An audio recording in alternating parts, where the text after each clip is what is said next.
Olá, eu sou Letícia Sarturi. Nesse episódio do Escuta Ciência, um episódio especial, às vésperas das eleições, eu gostaria de fazer um posicionamento aqui a favor da ciência. Assim como fez a revista Nature, uma das revistas científicas com maior relevância no cenário da ciência mundial. É um posicionamento importante para a ciência brasileira, mas também para o nosso país e para o mundo. E por isso, a revista Nature colocou ontem, no dia 25/10, um posicionamento a respeito das eleições brasileiras, que estão prestes a ser encerradas no domingo, quando votaremos pelo presidente do Brasil no segundo turno. Para deixar aqui o posicionamento a favor da ciência, eu vou fazer a leitura do editorial da Nature, que saiu ontem, dia 25/10. Essa leitura será feita a partir de uma versão traduzida pelo Júlio Ponce. Há apenas uma escolha nas eleições brasileiras para o país e para o mundo. Um segundo mandato para Jair Bolsonaro seria uma ameaça à ciência, democracia e meio ambiente. Quando o Brasil elegeu Jair Bolsonaro presidente 4 anos atrás, essa revista estava entre os que temiam o pior. A eleição de Jair Bolsonaro é ruim para a pesquisa e para o meio ambiente, escrevemos.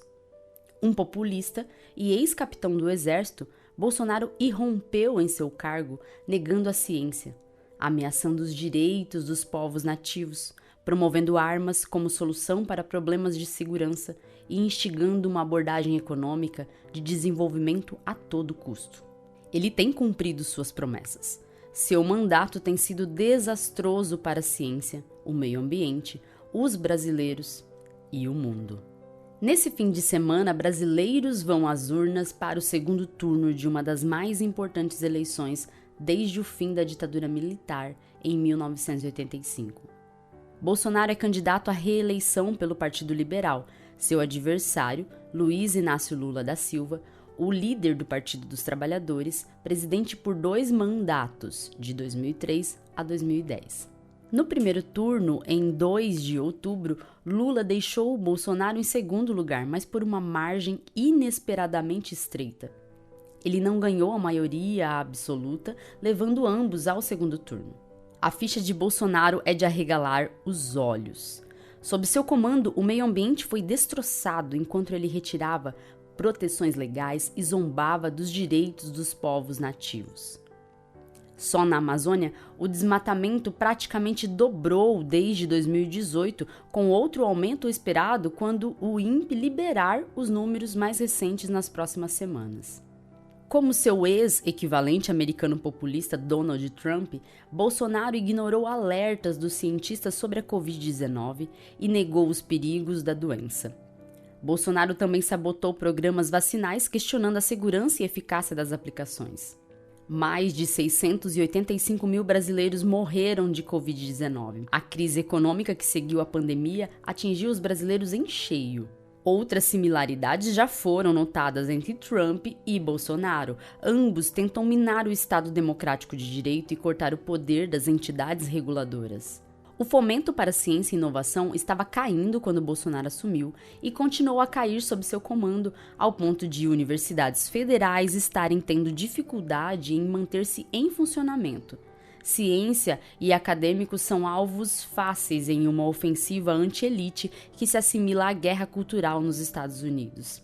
Isso em contraste com a situação de uma década mais ou menos antes de ele assumir, quando o PT fez grandes investimentos em ciência e inovação, proteções ambientais estavam vigentes e oportunidades de educação foram expandidas. Além disso, graças a um programa massivo de transferência de renda para os pobres chamado Bolsa Família, pessoas de baixa renda viram suas riquezas e oportunidades aumentarem. O Brasil ostentou sua reputação como líder ambiental, aumentando fiscalizações e diminuindo o desmatamento em 80% de 2004 a 2012. Por algum tempo, o Brasil rompeu a relação entre desmatamento e produção de commodities como carne e soja e parecia que o país seria pioneiro de sua própria linha de desenvolvimento sustentável. Muito desse progresso foi desfeito desde então. Em contraste com Bolsonaro, Lula não comprou briga com pesquisadores. Ele se comprometeu a atingir desmatamento líquido zero e proteger terras nativas se eleito. Mas Lula não é um homem sem passado. Ele passou 19 meses preso como resultado de uma investigação que incriminou membros do governo, incluindo líderes do PT. Mas em 2019, o STF determinou que Lula e outros haviam sido injustamente presos antes que seus recursos pudessem ser julgados. As condenações de Lula foram anuladas em 2021, deixando o caminho livre para que ele concorresse à presidência de novo. Nenhum líder político chega perto de nada que lembre a perfeição. Mas os 4 últimos anos do Brasil são um lembrete do que acontece quando aqueles que elegemos desmontam ativamente as instituições criadas para reduzir a pobreza, proteger a saúde pública, fortalecer a ciência e conhecimento, proteger o meio ambiente e garantir a justiça e integridade das provas. Os eleitores brasileiros têm uma oportunidade valiosa de começar a reconstruir o que Bolsonaro destruiu. Se Bolsonaro tiver mais 4 anos, o dano pode ser irreversível. Editorial da revista Nature, 25 de outubro de 2022. É isso, ouvinte. A decisão sobre o seu voto, quem toma é você. Nós passamos os piores anos nesses últimos 4 anos, com cortes, investimento em ciência, ataques a cientistas. A pandemia nos mostrou a crueldade de um presidente, enquanto a ciência não era seguida, era atacada e pessoas morriam. Dar um voto a Bolsonaro hoje, ou simplesmente permitir que Bolsonaro se reeleja, é, na verdade, uma concordância, uma aprovação dessa política anti-ciência, dessa política que destruiu o Brasil. A ciência brasileira é importante, a ciência brasileira tem relevância no cenário mundial, mas, caso Bolsonaro se reeleja, a ciência brasileira pode deixar de existir.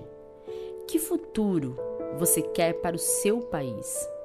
Escuta a ciência.